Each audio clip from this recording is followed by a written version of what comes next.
A very, very warm welcome, excellencies, ladies and gentlemen. Thank you so much for joining us for this panel discussion all about healthcare in conflict settings. Now, I truly wish that this panel discussion were not necessary. I wish it were not happening, but unfortunately it is right now of vital importance that we have this discussion with this sort of panel.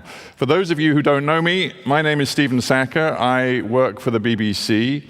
For many years, I was a foreign correspondent, and indeed, for a number of years, I reported on wars and conflicts around the world. The first one I covered was in the late 1980s when I was dispatched as a young and rather hairier cub reporter to Sri Lanka to cover the civil war in that country. And I spent time in the Jaffna Peninsula, and it was the first time I came up against what it meant to be on a front line, and it was very frightening. But more to the point, it was also deeply disturbing to see what was happening to civilian communities on that front line. And since then, as a reporter based in the Middle East, as a reporter who has traveled the world, frankly, covering conflicts and the aftermath of conflict, I've begun to appreciate just how terrible war always is for the civilians who have the misfortune to be living in its midst. We heard this morning some statistics which were truly depressing. I don't want to give you too many more figures and depress you even more, but it is important just to understand what we're talking about here. The truth is that up to 90% of the casualties in wars as they are fought today are civilian. 90% of the casualties in war are civilian. Right now, as we speak, and we know about the conflicts in Yemen and Syria and DRC and a whole host of other countries. Right now, 20 people every minute of every day are being displaced by conflict and persecution around the world. We heard this morning that something like 65 to 70 million people have been displaced, are currently displaced by war and conflict. Over 22 million of those have been forced from their homelands. They are international refugees. And the average displacement time for somebody who is forced into international refugee status is 26 years. So there is no easy or quick fix for those people who are forced to flee for their lives and end up away from their homeland. It's really important, I think, to think about the meaning of those figures in terms of the human cost.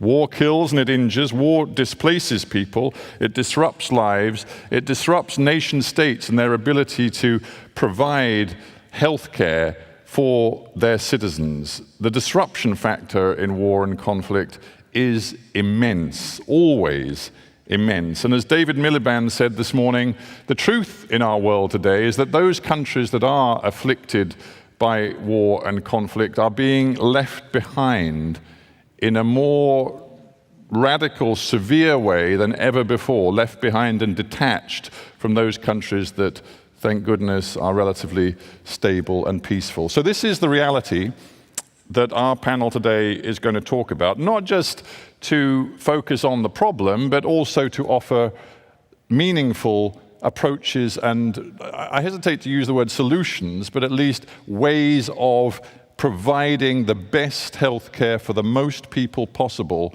in these conflict-afflicted places around our world. So let me introduce our panel. As you can see, there are quite a number of them, so I think our strategy is for me to introduce you to each one and then give them an enormous round of applause at the end, because if we applaud each one as we go along, we won't have any time for a debate, and that doesn't make sense. So let me introduce, first of all, a very important figure on this panel, because he, ladies and gentlemen, is responsible for this report, and I hope you've all gotten hold of a copy or are going to get hold of a copy. This is the wish Healthcare in Conflict Settings report. It's been long in the making. It's the culmination of a lot of experts doing an awful lot of work over many, many months. And as I say, it does include some important propositions for the future. It isn't just laying out the problem, it is laying out some meaningful actions that we can all get involved in as dreadful word, but as stakeholders in this world of ours. So it's really important that you have a look at this. So my first duty is to welcome the man behind the report, Professor Mukesh Kapila. He's Professor of Global Health and Humanitarian Affairs at the University of Manchester, and Mukesh is going to give us a short introductory set of remarks before we get into our full discussion. Next to Mukesh is Fuad. He's co-director of the Refugees Health Program at the Global Health Institute at the American University of Beirut. I should also add that, very relevant to this debate, Fuad is a Syrian. He is a Syrian doctor. He was forced out of his homeland, which is, of course, why he's currently doing this very important work in Beirut. But to all intents and purposes, Fuad is one of the refugees that I've just been talking about. Next to Fuad is Dr. Ahmed Al-Mandari. He's Regional Director for the Eastern Mediterranean for the World Health Organization. I'm sorry to say that Ahmed, therefore, is at front and center of the region in the world that is most afflicted by conflict today. It includes, of course, Syria. It includes Yemen, two of the most catastrophic conflicts that the world has to deal with today.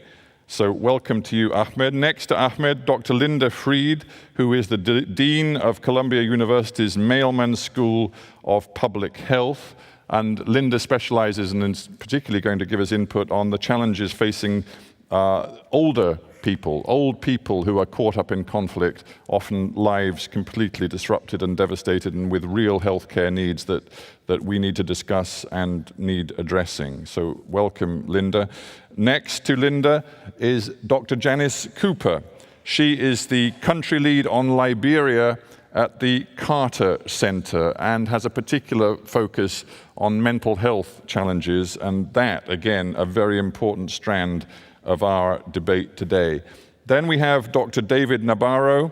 He's had a whole host of important public health positions in the global arena, not least very involved with the international effort to combat Ebola over many years. He is currently Global Health Chair at Imperial College London. Welcome to you, David. Then we have Dr. Mohammed Al-Hajri, Director of Emergency Preparedness and Response, right here in the Ministry of Public Health in Qatar. So very warm welcome to you, and thank you for hosting us. And finally, at the end of our panel, please give another welcome to Juan Chuchuca, who is National Undersecretary for the Provision of Health Services in the Ministry of Health in Ecuador. So, ladies and gentlemen, please give a very warm welcome to all of our panel. Thank you, panel. And without further ado, if I may, Mukesh, I would like you to take to the lectern and just lay out the opening thoughts based on the report you've written.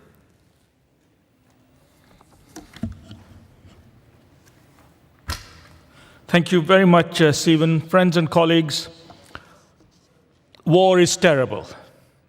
It's been said, you said it just now, Stephen, and I don't think anyone would disagree with that. But conflict is inherent in the human condition, as unfortunately is a tendency to resolve it through violence. When this becomes systematic, we call it war. Legally, wars have to be declared, but when we are too shy or ashamed to declare war, we call it armed conflict. A word on definitions. The 1949 Geneva Conventions only recognize two types of armed conflicts. That is international interstate and non-international armed conflicts or civil wars. But the world has changed so much since the 1940s and in the codification of the rules of war. People no longer fight in such neat boxes. And today's armed conflicts are chaotic and lawless. They constantly morph in scope and form. Also, such conflicts are rarely solved. They go on forever and flare up and down. Now, as the business of killing is so widespread, a practical working definition has needed to be found. An armed conflict is one, and this is the definition we use, an armed conflict is one in which at least 1,000 people have been killed by fighting during the course of a conflict. And this topic is about armed conflict. This topic is about health in times of armed conflict. Am I getting there? Oh, okay. Yeah. As you can see here in this slide, this is a way of life. Living in conflict is a way of life for millions of people around the world. They spend lifetimes living in conflict, recovering from conflict, or tipping back into conflict in every continent. And the cycles of conflict have the habit of repeating when traumas and grievances get deeply embedded into the whole psyche of nations. It's almost trite to say that armed conflict causes death and injury, and that people are forced to flee. We call this displacement. After all, what do you expect when you shower bombs and bullets on your enemy? But ask the question, who is the enemy?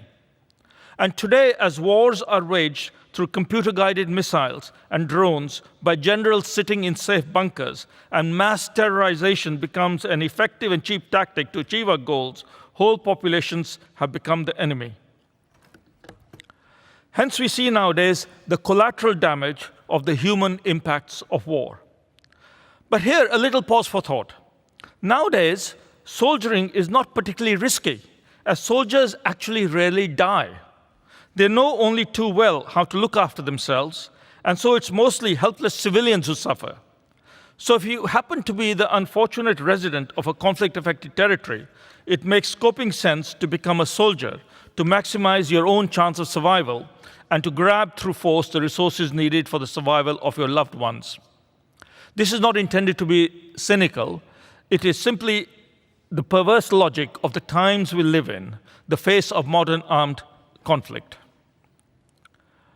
Coming now to healthcare in armed conflict, a disturbing hallmark of a brutalized age is the deliberate attacks on humanitarian and health provision.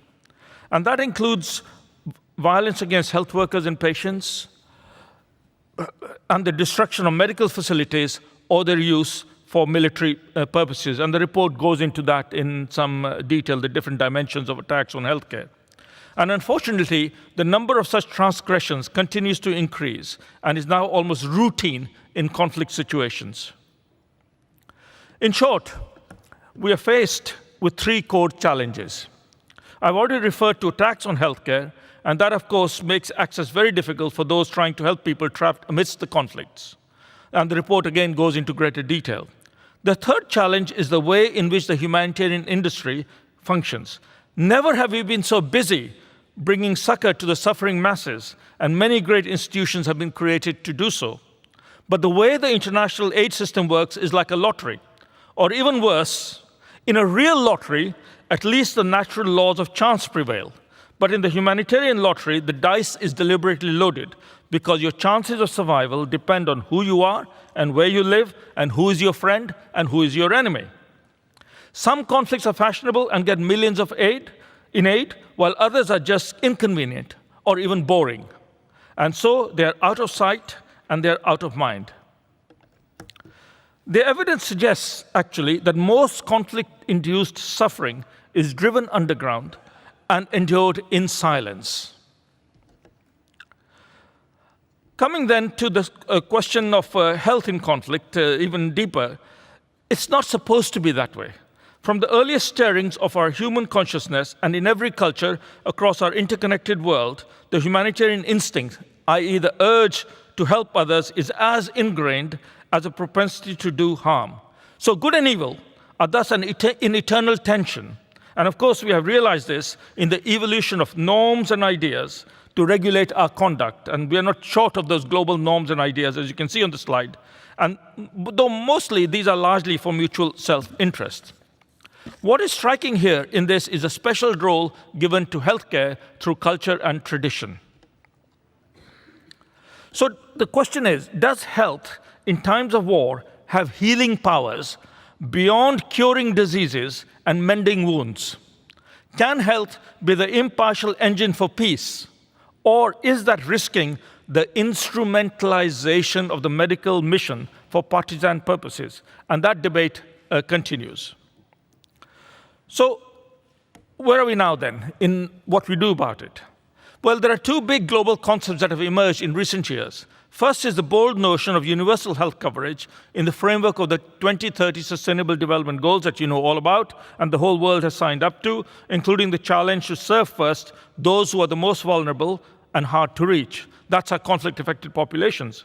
Second are the declarations from the first ever World Humanitarian Summit in 2016 that launched the new agenda for humanity, the core of which is to start correcting the inequities and abuses of the humanitarian system. Now, the cynics would say that such declarations achieved nothing.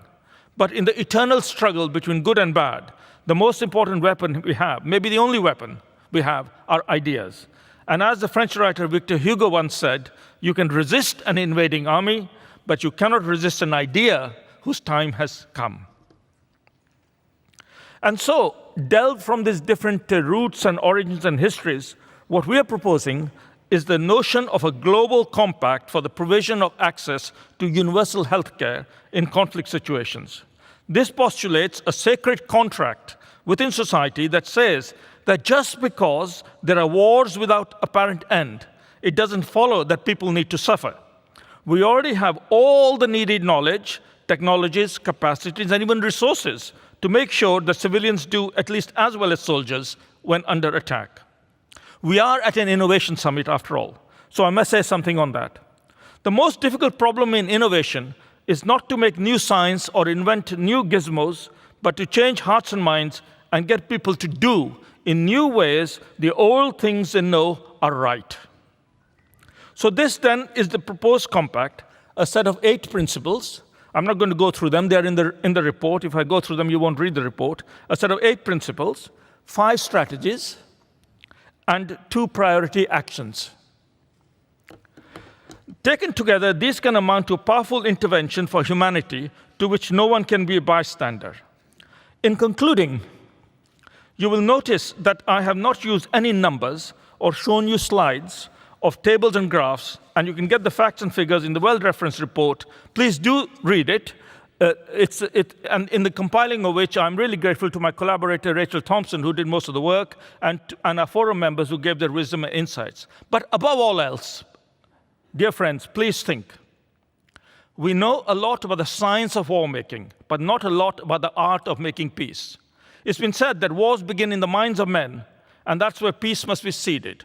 But we must be honest in admitting that despite much theory on the subject, we don't do too well on that front. Perhaps peace can only come when people are ready for it, and when that is, who really knows? But as I've said already, just because there is a war doesn't mean that people have to suffer beyond what's unavoidable. And relieving that suffering through the determined actions of bringing health to people in the hour of greatest need is sending a message of hope, and even more important than that, of defiance against the warmongers. Thank you. Great. All right. Thank you.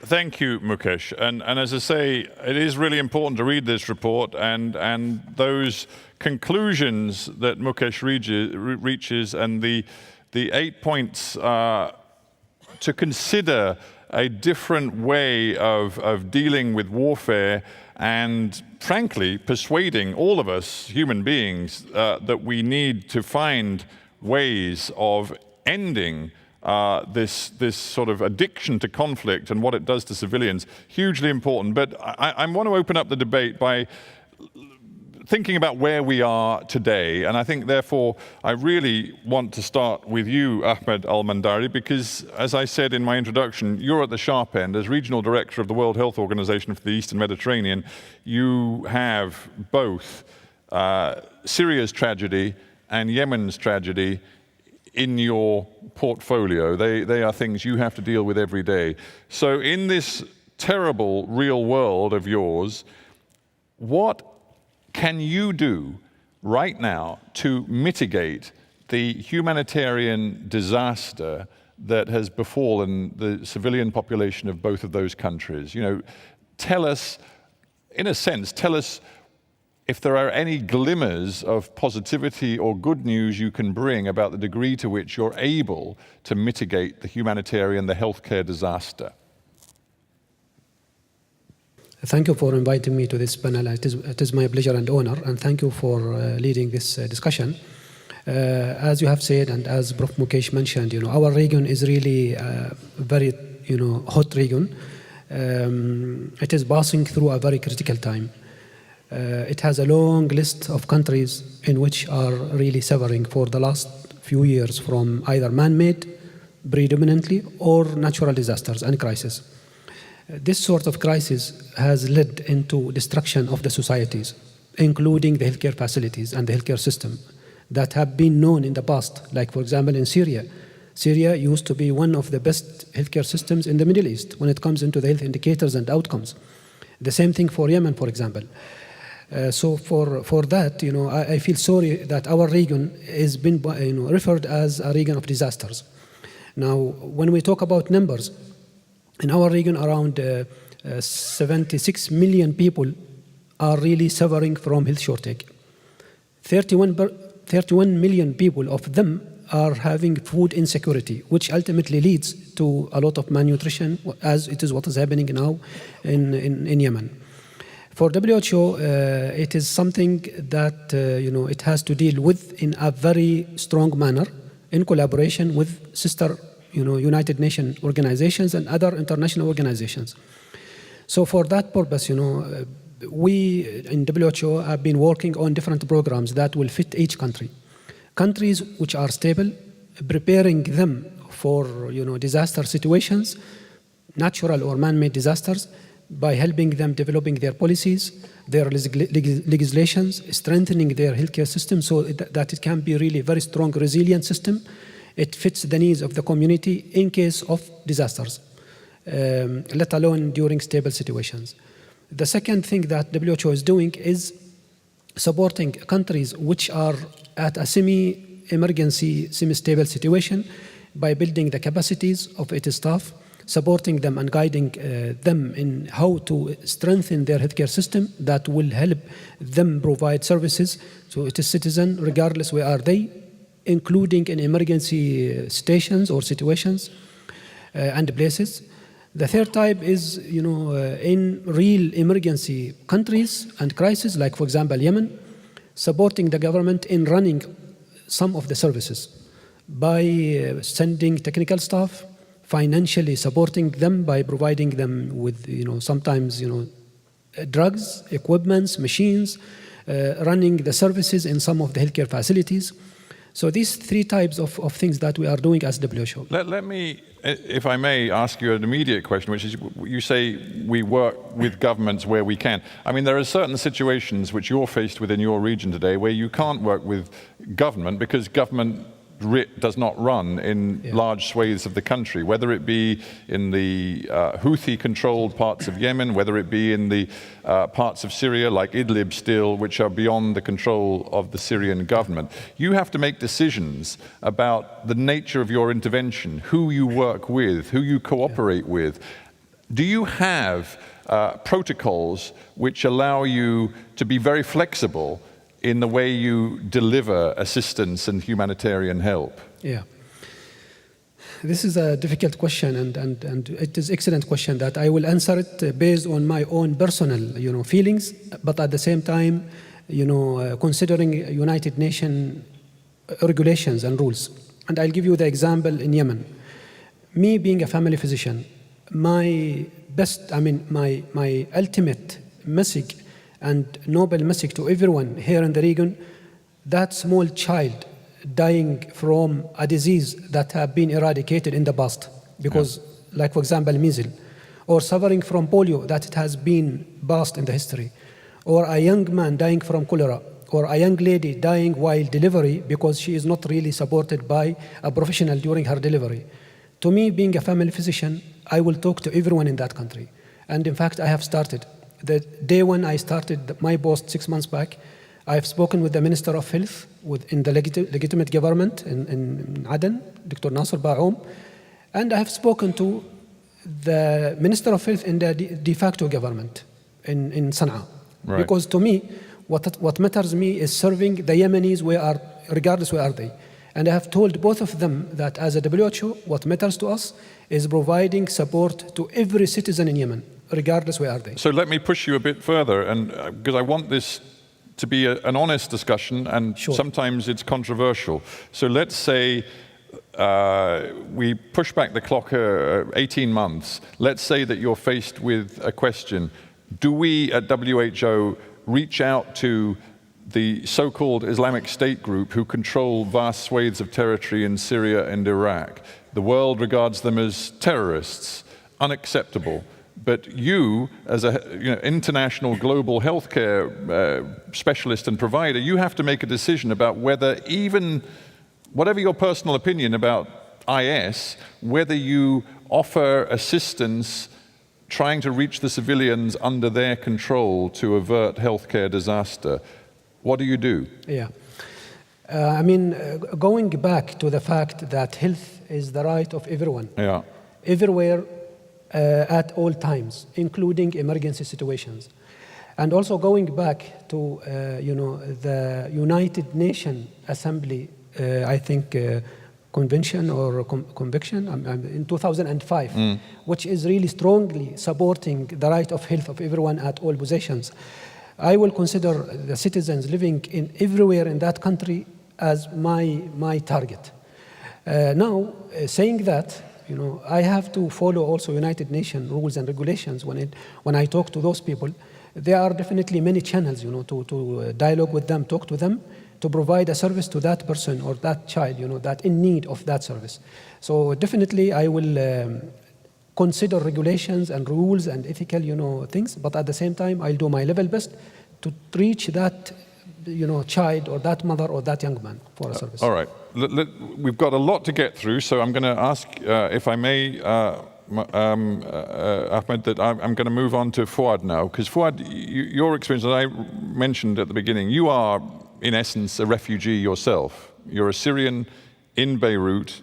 Obviously, you're doing a very important public health job at the AUB in Beirut, but you're looking at a country, Lebanon, which I forget what the percentage is, but it's a staggering percentage of the Lebanese population right now is made up of refugees, in particular refugees from Syria. It's put an enormous burden on every aspect of Lebanese life, including healthcare provision. So look at it from that point of view, both personally as a doctor and a refugee, but also an analyst of what has happened to the refugees, in particular in Lebanon. Explain to me what the healthcare implications are, how Lebanon is coping or not coping, and how you see the next few years in Lebanon as a result of what has happened. Thank you very much, and thank you for having me here. I will try to answer your question, but considering the other elements that I think are important to address the issue of the humanitarian response to such a sort of a massive influx, which is, it's not unique, but very high. The issue first, such a sort of new crisis now in the region, as you mentioned, it's protracted and become more and more protracted.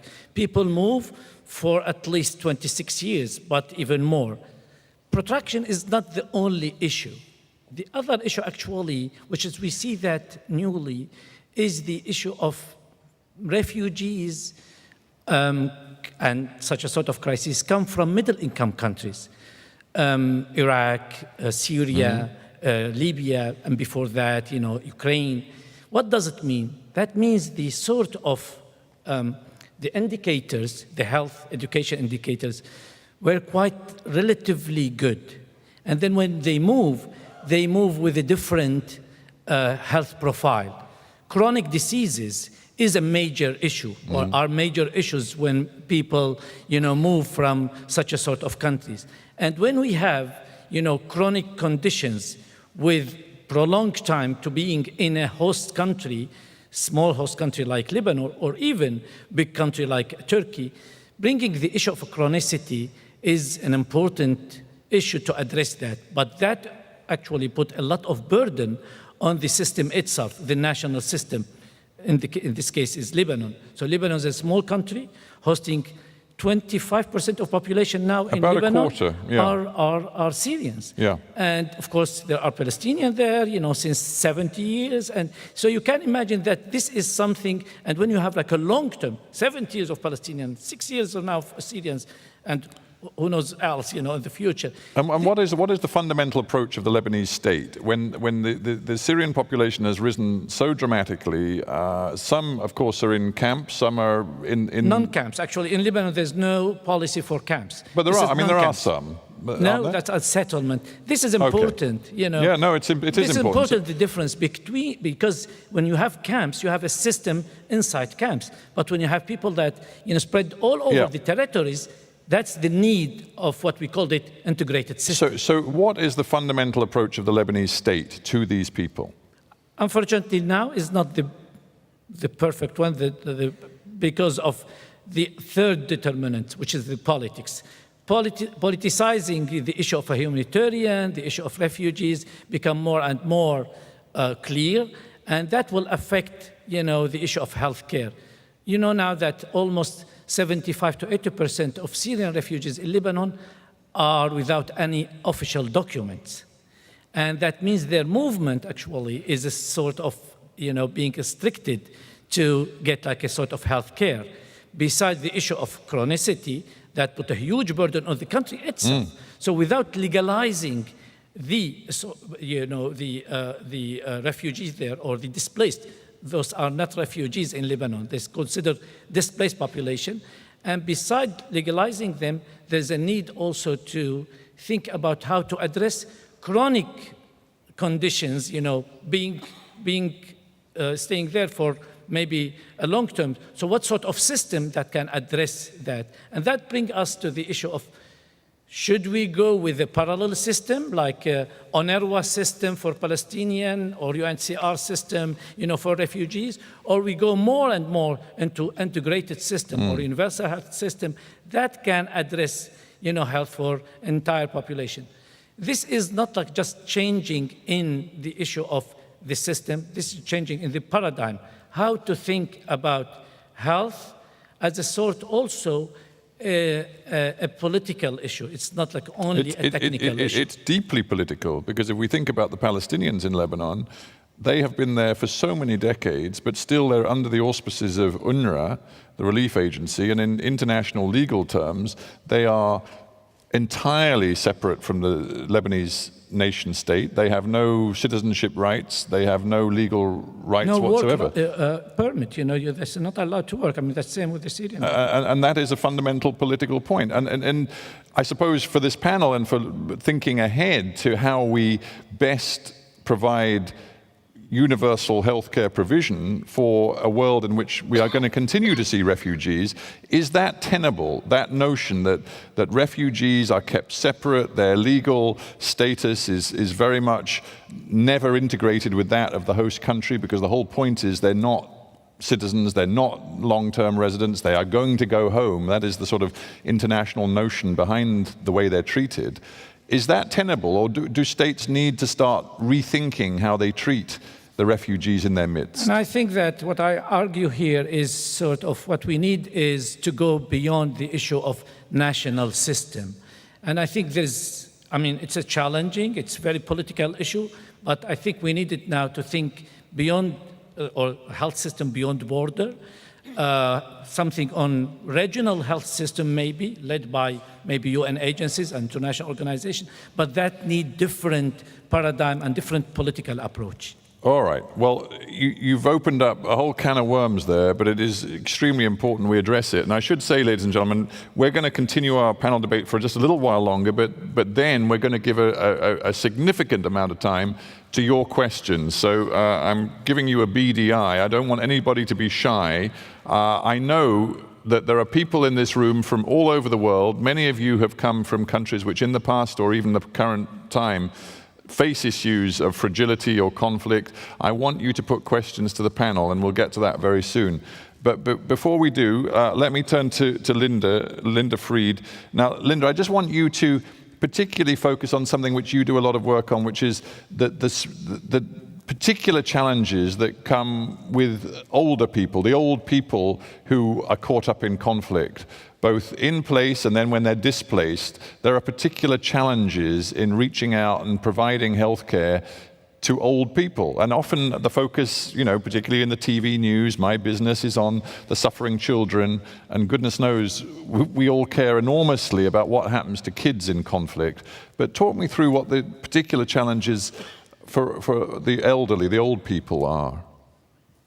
Well, I think what you're doing is pulling out a number of the ways in which we need to make the invisible visible. Right. And one of the dimensions of invisibility is the remarkable, real success of public health and medical care over the last 50 years is that we have created longer lives. But what has become very clear is that we have neither adapted our universal health coverage nor our humanitarian assistance approaches to recognize that at minimal count, 8.5% of refugees are older. 1 in 8 people in the world is older. And our systems have not evolved to be inclusive. In what are the most glaring ways in which the systems and the assumptions we bring to these challenges are not tailor-made or designed with old people in mind? Right. Well, I think the first thing is to recognize need. Maybe if I can build on what Fuad was saying. If you look at the data on Syrian refugees, it's a 2010 survey of older refugees from Syria showed that 2/3 by the time they arrived wherever they were going, were in poor or very poor health. Most came with at least one, what we call non-communicable disease, chronic disease. 87% were having difficulty accessing the medications that they previously had been on and could not afford them. 47% had difficulty walking, and 24% had vision loss. Their diets were grossly inadequate, and to some degree, it is the picture of shared deprivation that everybody is experiencing. To some degree, it is the picture of older people giving their food to those younger. And high rates of depression and loneliness and worrying that they're a burden to their family, deep likelihood of social isolation, and particularly if they get separated from their families, lack of access for reconnection, and often loss of identity in the whole system.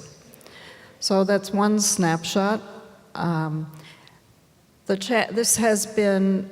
challenges of just that snapshot are amplified by the recognition that the humanitarian assistance systems really have not prioritized older people. And in fact, in response to that, in 2016, HelpAge and 6 other agencies wrote the first humanitarian principles for inclusion of older adults in universal health coverage in conflict settings and settings of refugees, because it was very clear that they were being disincluded in access. Those principles rest on the humanitarian principle of impartiality, that all human beings should have access to universal health coverage. So there are a huge set of needs here, which I just described, and often I think about older adults as the canary in the mine, if you will, that if they are experiencing problems, they are the marker of where the vulnerabilities in the system are. Can I just ask you what sounds like a very blunt question, and it's a question of ethics, really, but in extremis, like, for example, in Yemen right now, where we know that 70% of the population is in real need of food and dependent on humanitarian system, and kids are dying of starvation. Ethically, do you have to at times prioritize, and is it right that in extremis the priority is put on reaching out and saving the lives of the young, the children, the mothers, before the elderly? Or is that just not a way that one should ever think about healthcare provision in extreme conflict settings? So I'm not sure I'm the best person to respond to that. I accept to rest on principles, which is that there are roles that everyone in a community can contribute to maintain the resilience of that community. And children left alone without parents and family structures are not going to do well either. So hunger is one critical issue, as David Miliband pointed out quite eloquently before, but it is not the only set of dimensions in caring for people. And I think one of the ways in which our world is a little bit trapped, honestly, is in setting up these either-or scenarios. I understand the in extremis scenario that you're positing. Yeah. But in general, we tend to start with who will we choose rather than saying, is there another way to frame this? And I think it's very critical to add that question. And I'll add one point, which is that when we think of older people, we should say, who are they? Well, in large part, they're people sitting on this panel. Yeah. Myself included. So I think the stereotypes in our mind are not applicable in general to the people that we're talking about. And we're talking about people with resilience who are deeply committed to their own lives, but to those of their family, who have huge assets to bring to the survival of family and community. And No, it's an important point. Who have assets that if we tapped into them, everyone would do better. Very important sentiment. Janice Cooper, I'm going to quickly turn to you. And I want Linda frame that in terms of sort of the invisible challenges sometimes that we don't put front and center of our minds when we're talking about healthcare provision in conflict settings. I guess one could argue that at times, certainly in the past, mental health has been one of those healthcare challenges that hasn't been front and center of people's thinking about how best to respond to conflict zone challenges. Is that changing?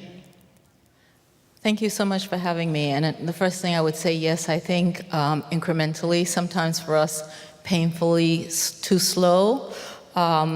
As we were watching the slides go by, it hit me that in 1990, I had my baby who was 18 months on my back, and I was running from Charles Taylor rebels.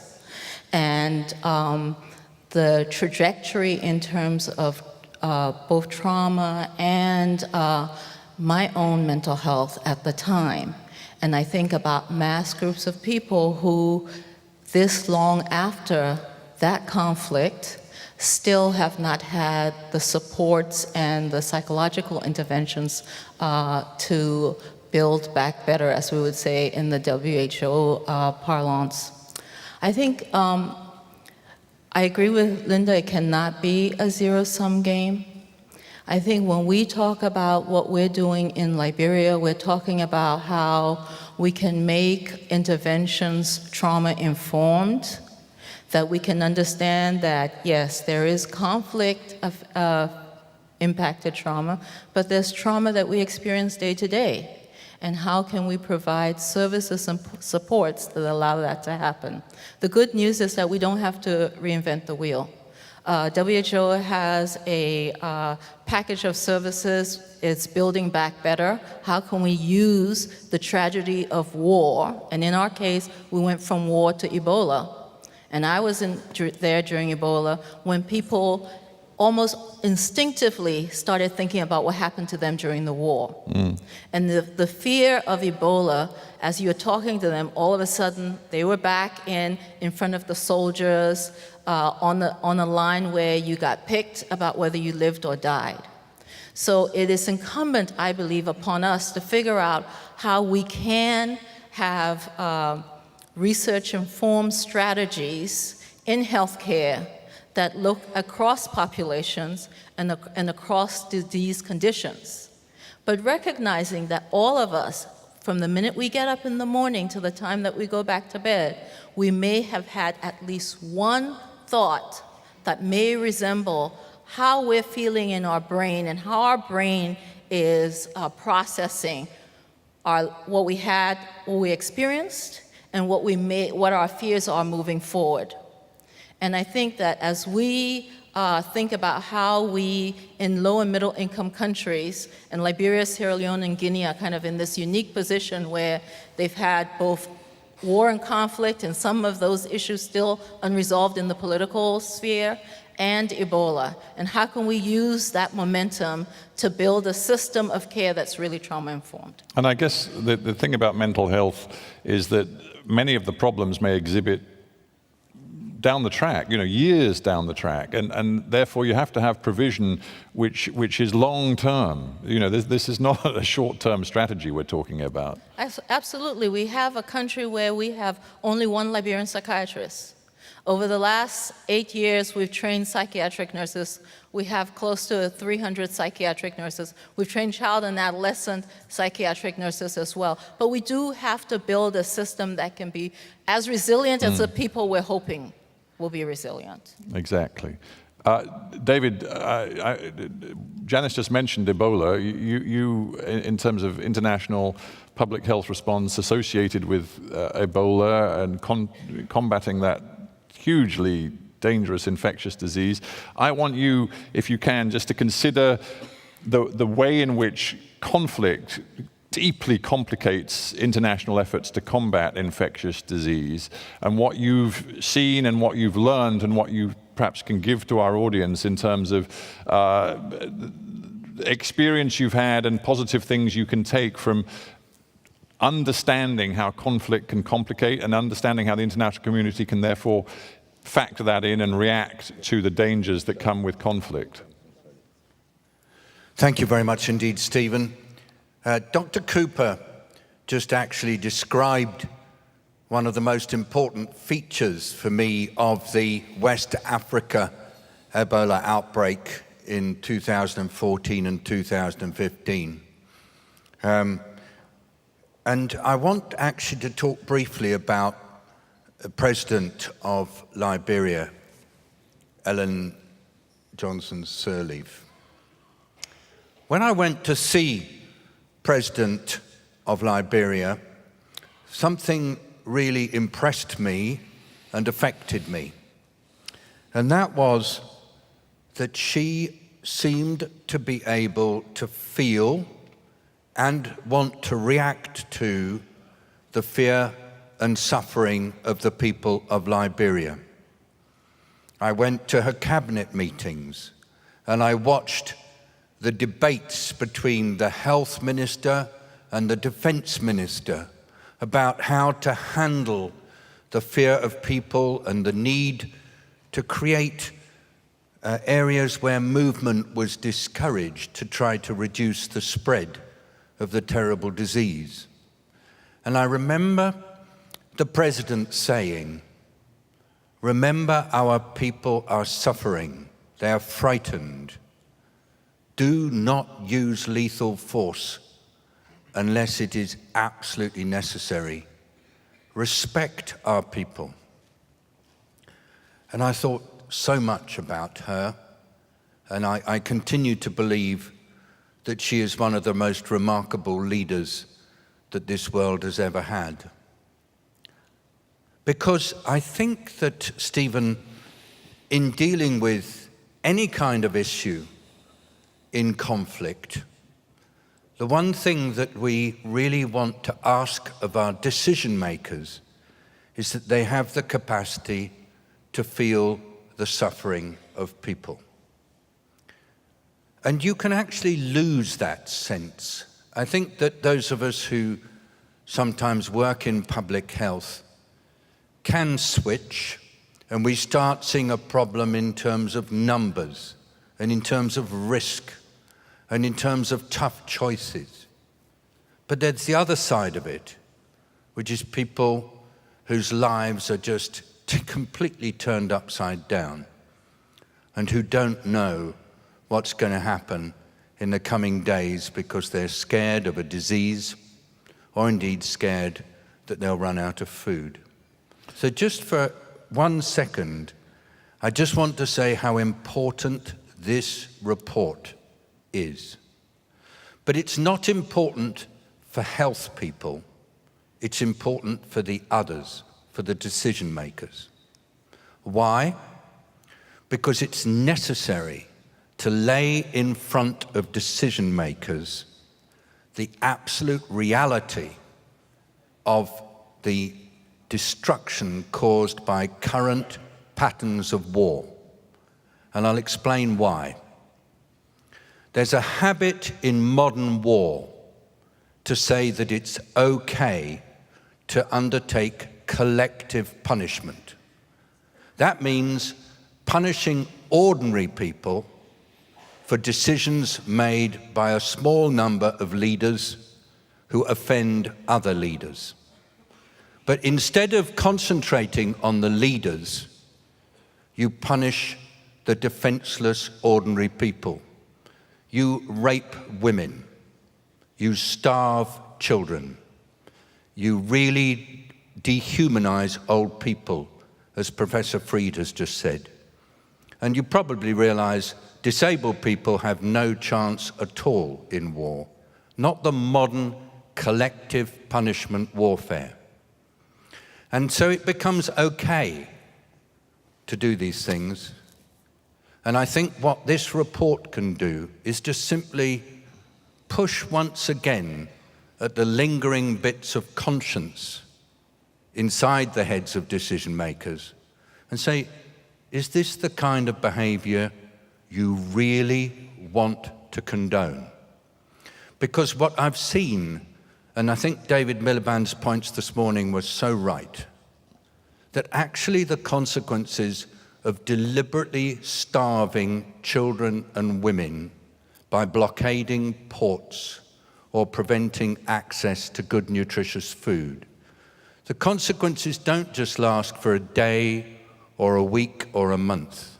They last for a lifetime. And they may actually affect the next generation. So that's what we're doing.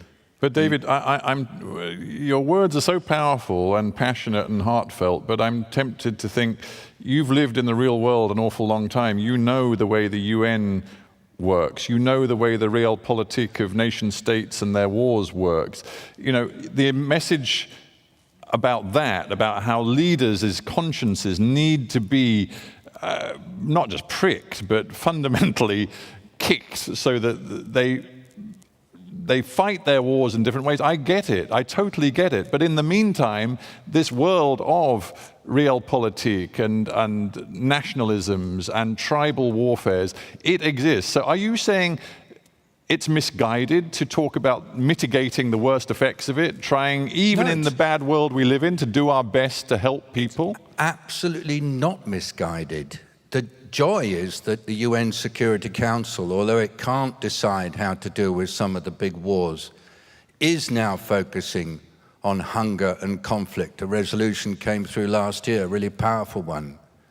We have young people increasingly who refuse to accept that collective punishment and damage and destruction to weaker people is a reasonable way to wage war. I won't give up, and nor should we. This is too serious. So I do think that whilst you and others in your profession can say, you know, we have to accept the reality, I think there is still room for people in health, people in all aspects of sustainable development to say, we said that we will put people at the center. We said we will leave no one behind. So that means we have no excuse for collective punishment that maims and hurts and spreads disease. Yeah, well said. And I hope that message from Wish reaches those that need to hear it. I sincerely do. Let me bring in Mohammed Al-Hajri, who is Director of Emergency Preparedness and Response here at the Public Health Ministry in Qatar. In a way, as was heard earlier on, Qatar almost, in some ways, became a conflict zone itself, and is still under, you know, a real meaningful siege of sorts today. So you're not entirely divorced from your own vulnerabilities in a very volatile region, but you also, it has to be said, enjoy the wealth and resources which allow you to look beyond your own borders and see what Qatar can do in terms of adding to the international effort to alleviate the worst of humanitarian suffering in crisis and conflict zones. So what is Qatar doing with that capability, with its wealth and resource? How can you best use it to provide healthcare to those who need it most in conflict areas? Thank you. I think Qatar has a vast, benefits or experience with helping others all around the world, whether specific to health or on a comprehensive way. And we believe in terms of negotiation and talk rather than transmitting or changing our conflicts to armed conflicts. For Qatar at the moment, we are succeeding so far. Our conflict with others are still managed properly, we think, and we are gaining the momentum in it, and hopefully it will resolve soon with our efforts by our leaders. In terms of helping others, we have an integrated system between the Ministry of Health and others, particularly our Ministry of Foreign Affairs, Qatar Fund for Development, and others like Qatar Red Crescent Society and Qatar Charity. Even with some of the Ministry of Interior services, like Al-Khouya, we have a special committee for rapid responding and providing help for search and rescue and humanitarian for acute events worldwide. So we have divided the functions and the labor between ourselves. So we are the technical arm in terms of health. And our, I would say, gentle political approach to others has succeeded, and we gain the benefit from preventing or stopping some conflicts. And Darfur is one of the best example at the moment that we can notice that after stopping the war in Darfur and the conflicts, people are on the table discussing and improving, and development is coming. So people are noticing the difference between before and after these approaches. In Qatar, we are always also interested in international collaboration. If you join the United Nations, WHO, and others, you assure, I would say, proficiency, transparency, and justice. And that gives you the confidence that what you are intending to provide to others is reaching the people that or they deserve or they need. And we find it a very beneficial and functioning issue, whether it's armed conflicts or even natural disasters. To put it bluntly, I'm thinking of conflicts around the world, Yemen, Afghanistan, Syria. They all need vast amounts of international help and money. And we see the UN make appeals for billions of dollars in new and emergency funding for the future rebuilding of Afghanistan, or, of course, to deal with the immediate crises in Yemen and Syria. And often those targets are not met. You know, they're massively underfunded. I wonder, does Qatar feel it is more useful to put your wealth and resources into those sorts of multilateral UN efforts, or does Qatar like to focus its own money in its own way, in its own places? Do you see what I'm saying? How do you choose between joining a UN-led or a multilateral effort and doing something unilateral through your own agencies, through Qatari agencies? I think this is a difficult question, but I can give you my own point of view on that from what I have observed so far. I think the natural way is to join the others, to be with the team. We are in a global village. If we do not collaborate and coordinate and integrate our help, we may fail, because no one can succeed alone.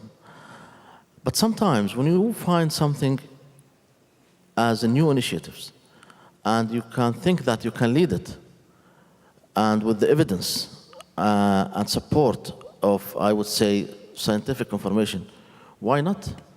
And one of the examples is educate a child. That is worldwide, and Qatar has the lead in that issue. Okay, well, thank you very much. Let's introduce our last panelist, Juan Chachuca.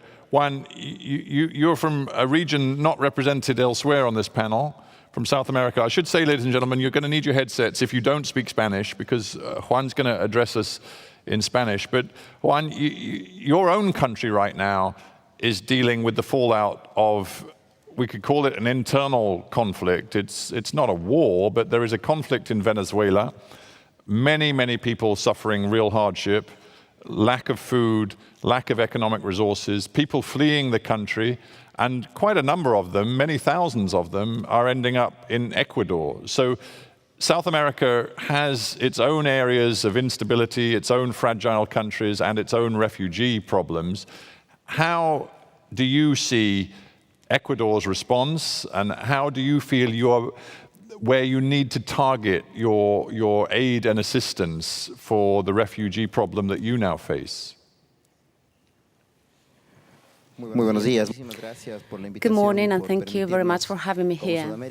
And thank you for having me to speak on behalf of South America in this panel. I think it's important to mention that the social conflict lived in America has an impact on our country, but that's not recent.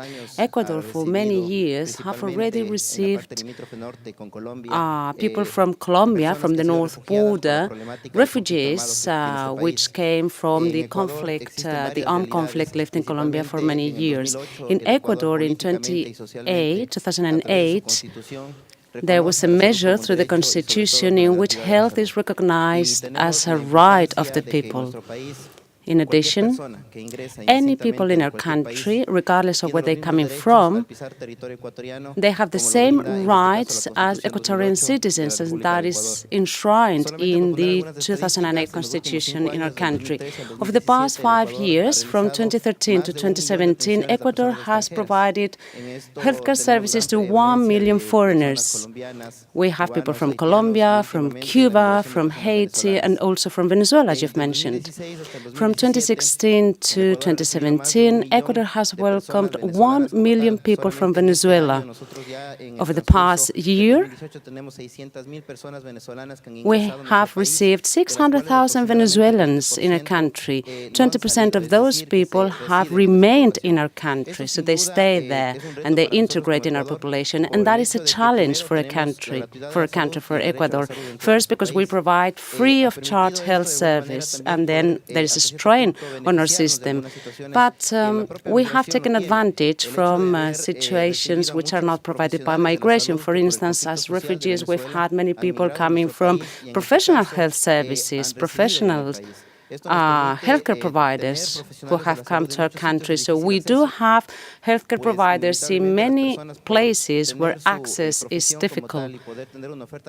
So we can provide jobs for healthcare providers, and that is how we cover the gap to provide healthcare services in far-out places in Ecuador.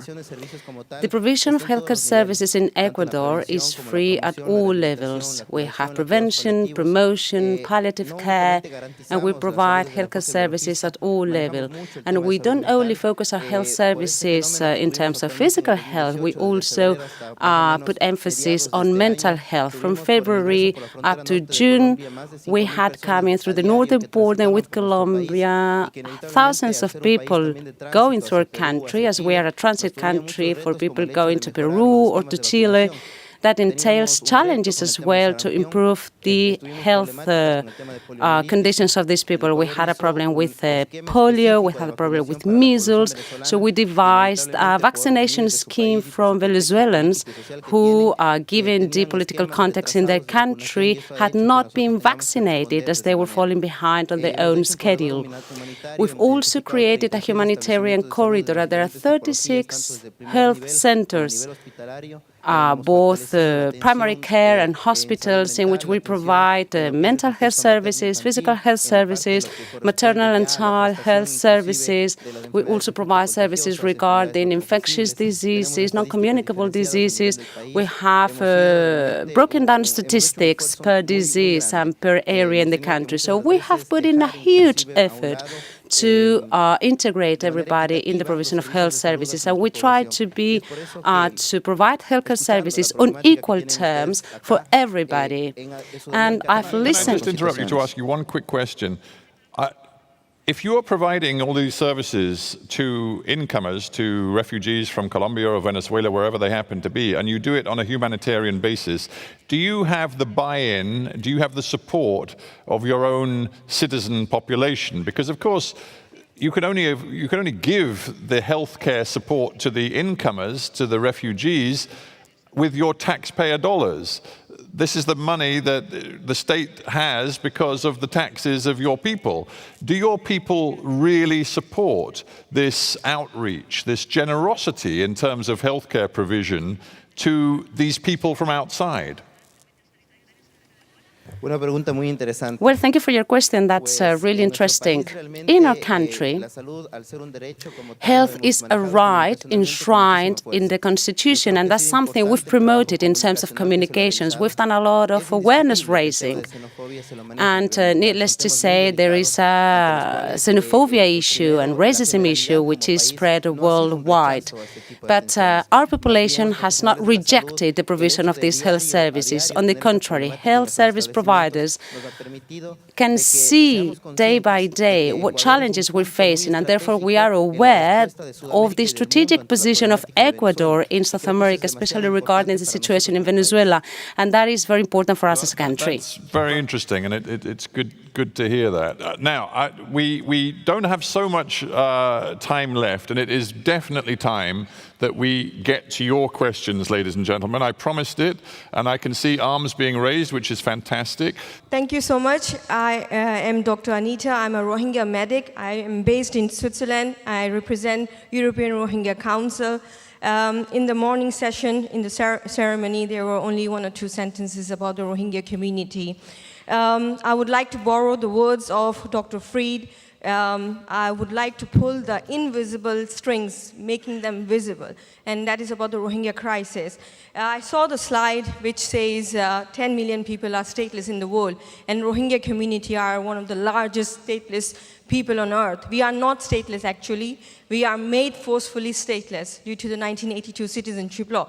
Dr. Kapil has mentioned about the terms, definitions of war in conflict setting when you are a little bit politer. But what about providing health care in case of genocide? Rohingya community, per UN definition, are facing the Rohingya genocide.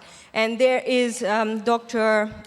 Brian, if I'm not wrong with your name, you said United Nations Security Council is doing something to stop or provide address the issues. Ma'am, give us a question, though. Yeah, the question is, so there has been about the Syrian issues, healthcare in Syria, in Yemen, but nothing has been mentioned about the Rohingya community. Are there any from the WISH side or any of the panelists who are aware that you are doing something for the Rohingya community inside Arakan? Right. Well, we didn't specifically address the Rohingya community, and I don't know if anybody on the panel would like to take that on. I mean, I don't think we ignored it deliberately at all. Of course we didn't. But clearly, there has been a catastrophic humanitarian attack upon the Rohingya people. So many hundreds of thousands of them are currently in Bangladesh. It isn't clear. I know I've read reports that some are going home, or the Myanmar government has said some can go home. Whether it'll happen or not, who knows? Mukesh, what's your take on what we've seen happen to the Rohingya people? I think the tragedy of the Rohingya people is, self-evident. But what I want to say is not so much focus on one population or another population, but simply to make a point. Get real, people. Don't wait for salvation to come from outside. It's not going to happen. There are millions of people suffering all over the world. And if we just sit there waiting for help to come, it'll come. Sometimes it'll come, sometimes it'll be less, sometimes it'll be more. So I think the fundamental point we want to address is, how do you make a system, a movement, a compact that is going to provide predictable assistance and is going to do it despite all the obstacles that have been raised? And above all else, I think the role of healthcare is to stimulate resistance in people. The reason we need to keep the Rohingya people alive is so that they can fight against the injustices that have been visited upon them. So I think our message has to be less dependency, more taking things into your own hands and using the tools of healthcare and food and all the other stuff to get strong, to get mad, and to get even. And that is important in the fight for justice. So this is not about healthcare as a humanitarian tool. That is just instrumentalization, but more as a form of empowerment. Your talk of resistance and getting even, isn't that a recipe for ever more protracted, endless conflict? Well, I'm not saying that all conflicts have to be resolved through violence, but if violence is not to be countered by people who are saying that no, we will not stand up to, we will not tolerate this violence, and there are many forms of resistance, then I think we're not going to go anywhere. I really think that we are not giving enough attention to the way people are actually coping. So the Rohingya people who are suffering so terribly, we know that, but what strikes me is the resilience and the ability they have to actually survive. That therein lies the greatest hope. So my message to our friends there and elsewhere is don't get disempowered by all this. I think you're doing great, and much more can be done, and don't lose hope. I did promise the lady with the microphone there. Yes, ma'am, you go for it. Tell us, if you would, who you are and give us your question. My name is Dina. I'm from the World Innovation Summit for Education. And through one of our programs, we've been working with refugee populations in Greece through one of our programs. And it became very evident that most of these refugees were twice or thrice displaced, whether it's from Iraq to Syria, Syria to Turkey, Turkey to Greece. And a lot of don't have their basic documents, let alone health records. So what happens is a lot of health professionals on the ground do not have the knowledge about their background, their health records to really provide the right support needed. So my question is, how do we empower health practitioners on the ground in conflict settings to bridge this knowledge gap and address the needs? And secondly, this is related to something Dr. Fuad mentioned, is the issue of chronic illnesses in those populations. So chronic illness does not discriminate among high-income and low-income countries, and often a lot of them require really expensive infusion, drugs, chemotherapy, you name it, and how the international community can support health practitioners as well as host communities and systems to really sort of carry the cost of such treatments and also support them. Yeah, maybe, Ahmed, you want to deal with that. I mean, it is a real issue, isn't it? People are displaced, they lose their medical records, then it's so difficult for them to re-enter the sort of world of data-driven healthcare because they've lost all of their sort of identifiers and their data. Internationally, how do we lessen the disadvantage that people have when they are displaced and they have no health documentation? Thank you. In fact, if I may answer this question, by going back to the history. Palestinian refugees, they have gone to everywhere here in the region, either to Jordan, to Lebanon, to even Syria, to Gulf countries here. Through UNRWA, they have established a system in which, those people, displaced people or migrants, are listed. Their health records are re-established and developed, so that will help, healthcare providers in the hosting country to provide a service that are targeting their health needs. The same thing is happening now when we talk about, say, for example, Syrian refugees going through Turkey, for example, to Europe.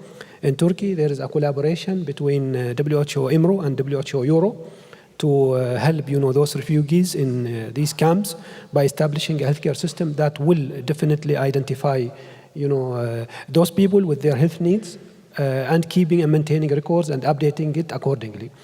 And I am sure the same example is happening when it comes into Afro, for example. They are doing almost the same thing.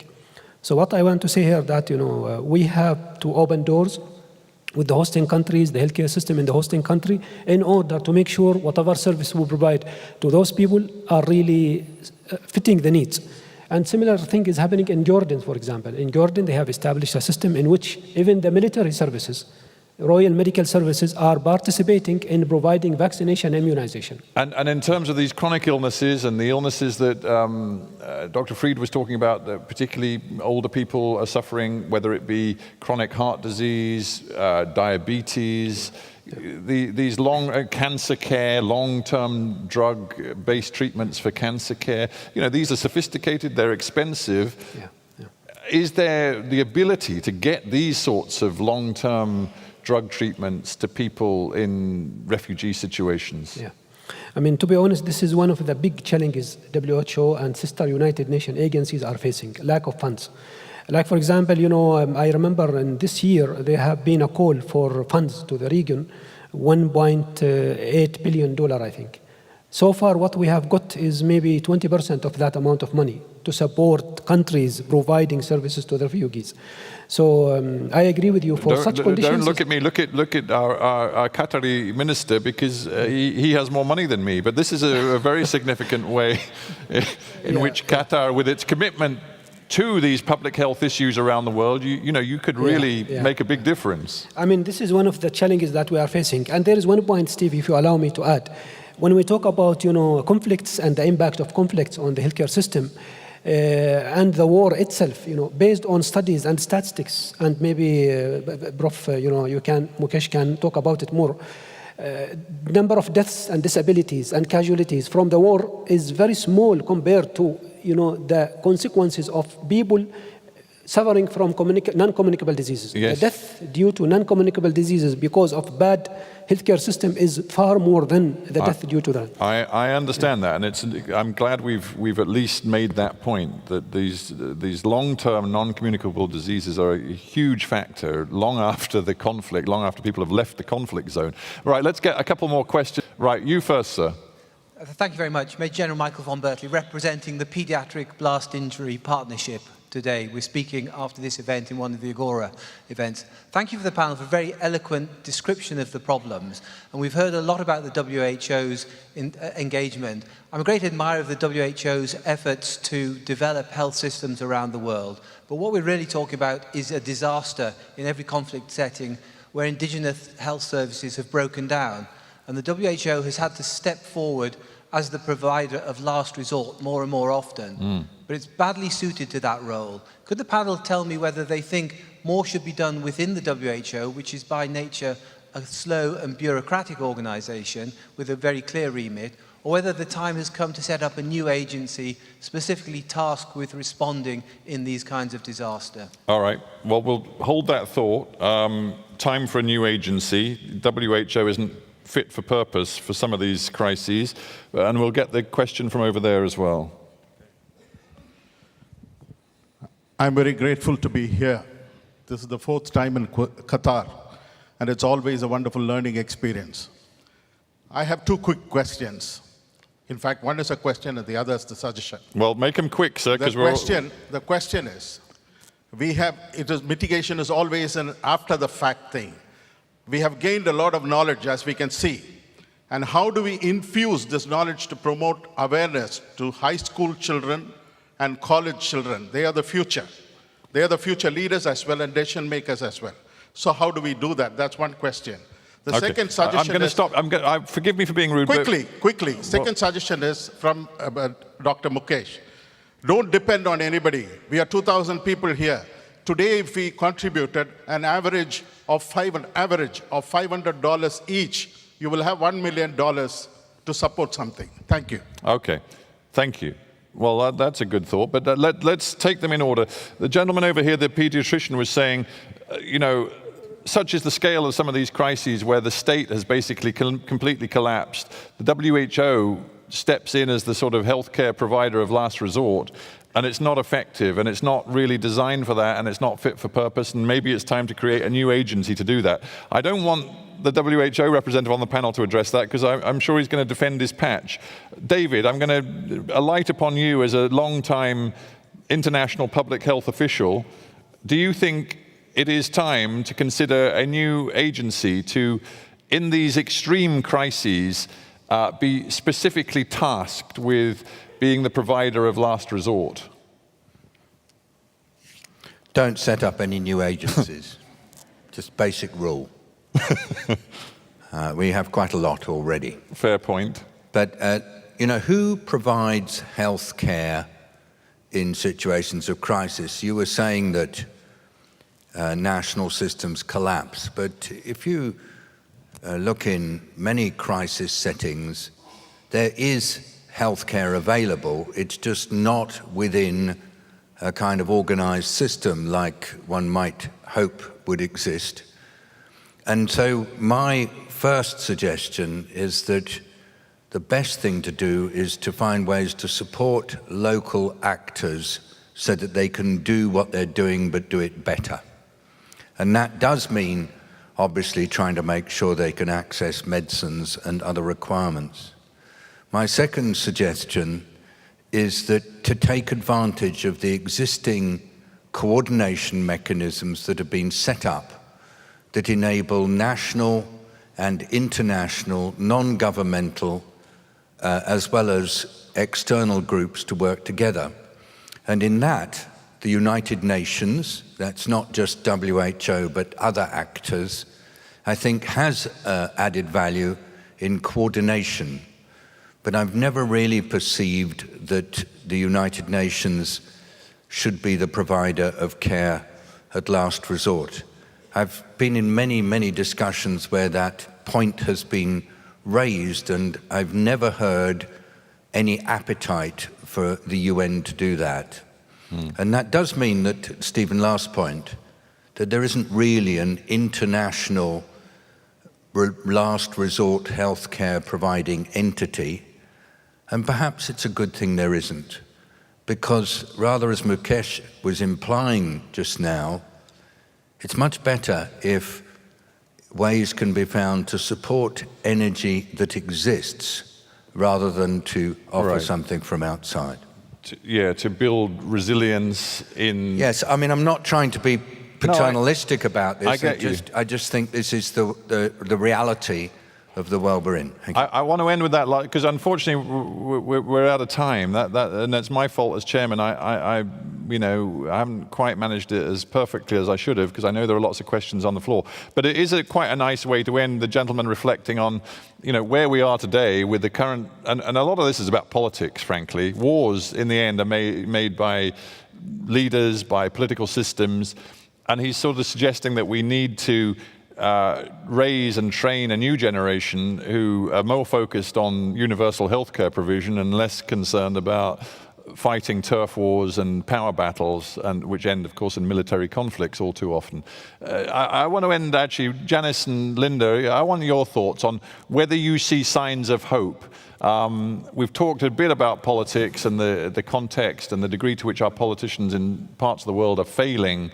Do you see signs of hope that maybe the next generation won't fail so badly and it will be more focused on healthcare provision? I definitely see signs of hope.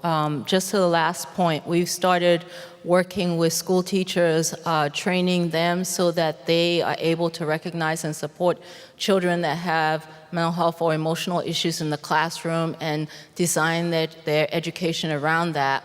We're working with science teachers because we have hardly any doctors in Liberia, so we're training them on neuroscience so that there's some interest in working in mental health. I think the next generation is definitely it, and young Liberians, young West Africans are very interested in how they take the mantle of their healthcare and start to do things differently. And I think, in the age of WhatsApp and Twitter, we do have opportunities to start talking about health and mental health as a human right that everyone is entitled to, and not as lip service, but actually channeling funding that way, assessing your healthcare based on equity. Those are some of the things that we're trying to do right now, looking at healthcare facilities and assessing using the WHO Quality Rights Toolkit. I think that there are ways to make health a more integral part of all of our discussions and not just wait for leaders. All right, and Linda, a final thought. You run a school of public health, one of the leading schools of public health. It would be a depressing thought if you believed that you were raising the next generation of public health leaders to live in a world which was still so dominated by humanitarian suffering as a result of conflict. But can you tell us you believe something different is in our future or not? Whoa. I think first of all, this generation of students is beyond fabulous. Good to hear. They're real. They are not afraid to say what the real problems are. They know that climate change is real. They're not in for that argument. They know it's real. And that's everywhere in the world. They know that they and their communities are experiencing that. And they know that they want to improve the world. Right, well, and if you unite those things, there's huge power. But so I'm quite optimistic. But they also are suffering great fear about what they're being confronted with and handed. And I think that they are, 40% of young people in the world are suffering from something we didn't see before, which is loneliness and social isolation, and a sense that perhaps they're in this alone. And I think they need to be embedded in new kinds of community and preservation of community structures and empowered within a greater network of structures to enable both hope and effectiveness. Right. Well, thank you for that. I mean, I'm just reflecting as a final thought on the way Mukesh presented this report. And in the end, he said, you know, it is about the power of ideas to change human beings' actions. And there is a lot in this that is extraordinarily powerful in terms of looking beyond the world as we know it today, where conflict is causing so much misery for so many millions of people. We've heard, I think, from our panel, a whole selection of different approaches which can alleviate and mitigate the suffering of people around the world who are locked in conflict, who are suffering as a result of conflict. But the big takeaway from Mukesh is that we need to look beyond the mitigation and alleviation to a point where we have political systems which do not produce the scale and the frequency of conflict that we see today. And I guess all of us are stakeholders in that conversation to make sure that we do, before too long, reach that better place. So with that thought, ladies and gentlemen, and that note of optimism from our panel, let me invite you to give all of our panelists a very warm thank you. Panel, thank you very much indeed. Thank you.